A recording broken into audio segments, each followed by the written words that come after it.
Nézzük, hogy mit tudunk itt csinálni, szóval ez,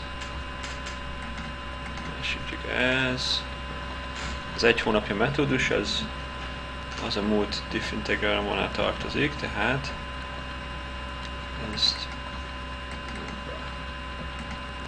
ugyanúgy, ahogy, tehát ez üres most, ugyanúgy, ahogy az egy évszaki metódus, egy éve metódus.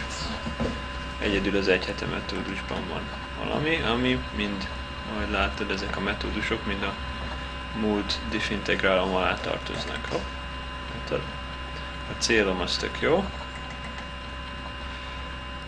Oké, itt van egy vonal, metaprogramozom, ez is jó.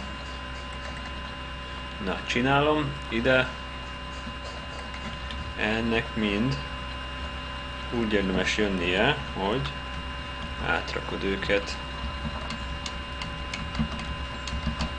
címsorba. Így. Akár mutathatom is, hogy így. Nem csak, hogy így. Tehát, hogy ezt idejövök, kihúzom a helyére. Ide is vagy, ahogy te szoktad csinálni, kijelölöm az összeset, és ide húzom. Hát az ilyen üres sorokat mindig kitörlöm, hogy ne zavarjanak. Oké, na így jobb.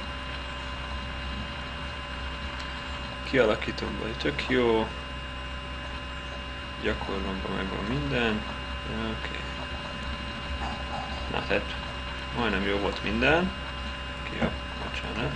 Kivéve itt az elején a múlt diff integrálom. Látod? És akkor ez. És ez az, amit néztünk közösen, hogy beállított, hogy melyik szintet mutassa. Jogázom. Első szint, második szint, most csak a második szinteket mutatja, harmadik szint, és még van egy negyedik szintünk is, itt az egy hete metódus alatt, ez a legmélyebb egyelőre. Na, szóval valahogy így. Oké. Ezt visszaküldöm, és akkor mehetünk tovább a témában. Oké?